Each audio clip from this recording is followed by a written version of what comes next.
आपल्या विचार वाजव सर्वांवर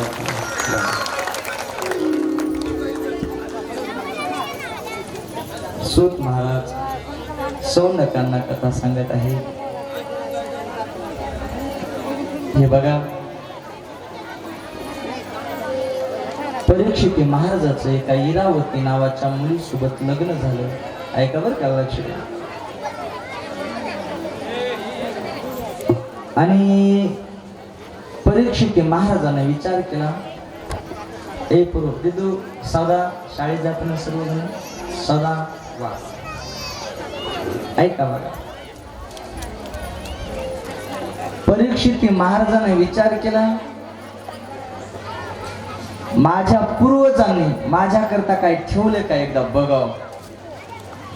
आता लोक कसे पैसे वगैरे बँकेमध्ये ठेवतात, पहिले लोक घरामध्ये पुरून ठेवायचे, भिंतीमध्ये पुरून ठेवायचे। तसं परीक्षित महाराजाने विचार केला, माझ्या पूर्वजांनी माझ्याकरता काय ठेवले का एकदा बघाव, म्हणून बघायला गेला। आता थोड्या दिवसाखाली आमच्या गावातला एक माणूस मला भेटला आणि मला म्हणला, महाराज आमच्या मधल्या घरामध्ये ना घागर माळाचा आवाज ऐकू यायलाय। काय म्हणला? घागर माळाचा आवाज ऐकू यायलाय। अख्खं त्यानं पाठीमागचं घर पाडून टाकलं, घागर माळाही सापडल्या नाही आणि घरही राहिलं नाही। तसे परीक्षित महाराज गेले, एक सुंदर असा एक रत्न जरीत मुकुट होता। लक्ष द्या बघा, थोडंच वेळ बाकी आहे, लक्ष द्या। परीक्षित महाराजानं तो मुकुट स्वतःच्या डोक्यामध्ये घातला आणि शिकार करण्याकरता वनामध्ये आले। तर वनामध्ये एक बैल होता। ऐका, त्या बैलाचे 3 पाय तुटलेले होते। बैल एकाच पायावर उभा होता। एक काळा कुट्ट पुरुष हातामध्ये तलवार घेऊन त्या बैलाचा 4थाही पाय तोडण्याचा प्रयत्न करत होता। लक्ष द्या, तो बैल दुसरा तिसरा कोणी नसून साक्षात धर्म होता। धर्माचे 4 पाय आहेत, सत्य, दान, दया आणि पवित्रता। आणि या कलियुगामध्ये धर्माचा एकच पाय शिल्लक आहे, त्या पायाचं नाव आहे दान। आणि तो काळा कुट्ट पुरुष असणारा तो साक्षात कलियुग होता आणि तो धर्माचा 4थाही पाय तोडण्याचा प्रयत्न करत होता। आणि या कलियुगामध्ये बघा, कळत असेल तर लक्ष द्या, धर्माचा जो दान नावाचा जो पाय शिल्लक आहे ना, तो फक्त साधू महात्म्यामुळे शिल्लक आहे। बाबा तुम्ही मला सांगा बघा, आता जुन्या बाबाला माहिती असेल, मला माहिती नाही, पण लोक सांगतात म्हणून मी सांगतो बघा। फक्त बाबा हो का नाही मला सांगा बरं का, बाबाला माहिती असेल बघा। बाबा पहिल्यांदा लोक वैकुंठवाशी मारुतराव महाराज दस्तापूरकर त्यांची जर तारीख घेण्याकरता जर लोक गेले ना त्यांच्याकडे, तर मारुतराव महाराज म्हणायचे, मन तारीख देतो पण दळण किती दळतो सांग, म्हणजे माणसं किती जीव घालतो सांग। हे बघा, दान नावाचा पाय हा साधू महात्म्यामुळे शिल्लक आहे। आज आपल्या गावामध्ये एवढा भव्य आणि दिव्य स्वरूपामध्ये सप्ताह सुरू आहे बघा। आज आम्ही अख्खा महाराष्ट्रभर कथा कीर्तन करत फिरतो महाराज। आपल्या गावासारखा समाज बाकीच्या ठिकाणी कथेलाही असतो, पण बाकीच्या ठिकाणी फक्त ज्ञानदानच असते। पण आपल्या गावाचं भाग्य, आपल्या गावामध्ये ज्ञानदानही आहे आणि अन्नदानही आहे महाराज। बघा, भव्य आणि दिव्य स्वरूपामध्ये आपल्या गावामध्ये अन्नदान होते बघा। या परिसराला लाजवेल असा गोड कार्यक्रम होते, अन्नदानही तसंच होते। म्हणून एकदा एक काम करा, ज्यांनी ज्यांनी या सप्ताहामध्ये अन्नदान केले का त्यांच्याकरता सर्व जोरात एकदा टाळी वाजवा सर्व। हे बघा, ज्याने सेवा केली का त्याचा गौरव झाला पाहिजे बघा, आणि होतही असते। दान नावाचा पाय साधू महात्म्यामुळे शिल्लक आहे दादा. आणि आज राजा परीक्षितीने त्या कलियुगाला मारण्याकरता मामा बाण लावला. कलियुग म्हणला राजा जिकडे जावा तिकडं तुझंच राज्य आहे, नेमकं आम्ही राहावं तरी कुठं, काहीतरी ठिकाण दे राहण्याकरता. मग लक्ष द्या, राजा परीक्षितीनं कलियुगाला राहण्याकरता काही ठिकाणं दिली. त्या ठिकाणाचे नाव आहे का? एक मद्यपान दारू, 2 परस्त्री गमन, 3 जुगार, 4 हिंसा. कलियुग म्हणला राजा सगळ्या वाईटच गोष्टी दिल्यात, एखादी तरी चांगलं ठिकाण दे ना मला राहण्याकरता. राजाच्या तोंडातून सहज शब्द बाहेर निघाला, जा तुझं सोन्यातही वास्तव्य राहील. म्हणून या 5 ठिकाणी कलियुगाचं वास्तव्य असते. बघा तुम्ही, पहिलं सांगतो दारू. जे माणसं दारू पितात ना, त्यांच्या घराकडे तुम्ही थोडीशी बारीक नजर करून तुम्ही बघा. घरामध्ये स्वयंपाकाकरता व्यवस्थित तेल चटणी मीठ सुद्धा नसते महाराज.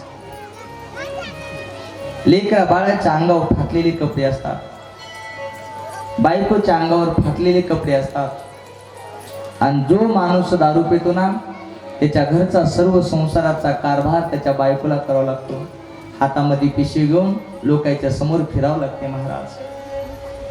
म्हणून माय बापा, माझा अधिकार नाही, पण तरी सांगतो, हात जोडून तुम्हाला विनंती करतो, कोणी जर दारू पित असताल, व्यसन करत असताल, तर या सप्ताहाच्या निमित्तानं आजपासून अशी प्रतिज्ञा करा, शपथ घ्या, महाराज आखं जीवनभर आम्ही दारूला हात लावणार नाही.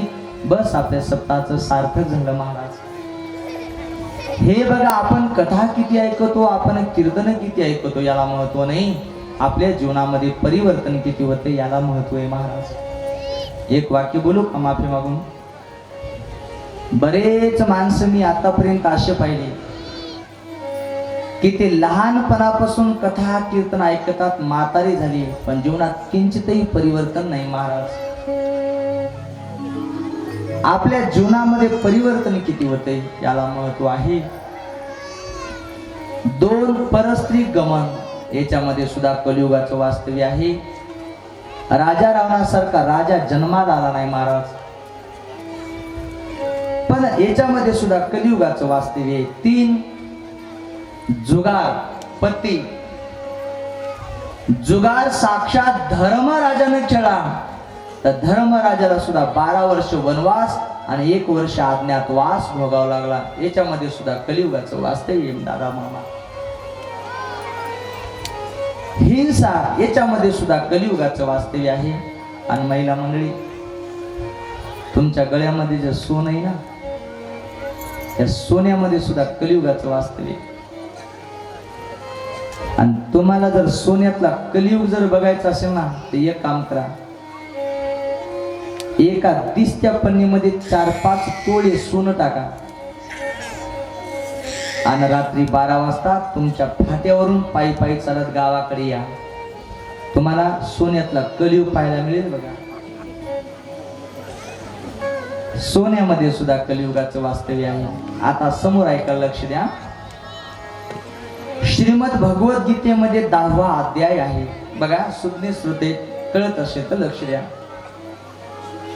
श्रीमद भगवद्गीतेमध्ये 10वा अध्याय आहे आणि 10व्या अध्यायामध्ये भगवंतांनी स्वतःच्या 75 विभूत्या सांगितल्या.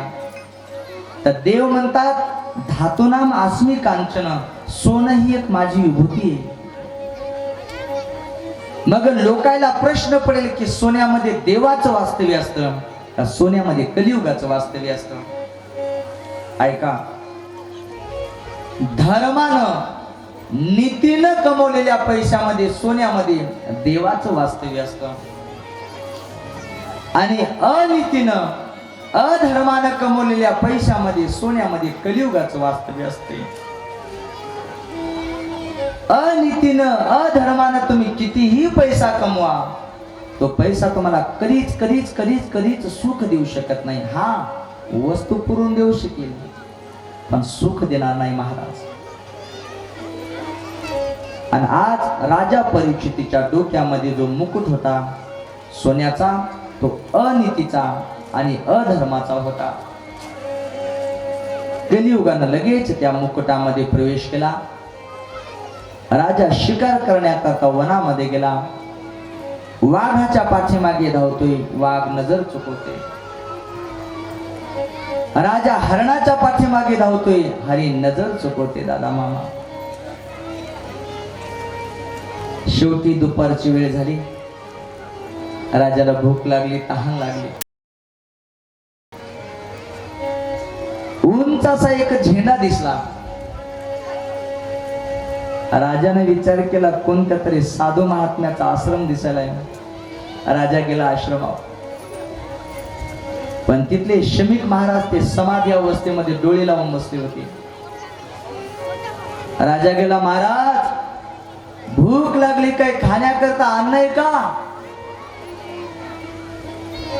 महाराज तहान लागली, पिण्याकरता पाणी आहे का? पाणी. महाराज राजाला बोललेच नाही. राजाने विचार केला, या महाराजाला मी अन्न मागायलो, पाणी मागायलो, हा महाराज ढोंग करून या ठिकाणी बसलाय. म्हणून जवळ एक मेलेला साप होता. त्या सापाला मुंग्या लागल्या होत्या आजीबाई. राजानं भात्यातला बाण काढला, बाणावर तो साप उचलला आणि शमीक महाराजांच्या गळ्यामध्ये टाकून दिला. महाराज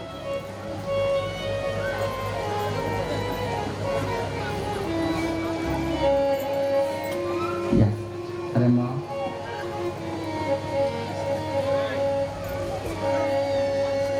या बाबा.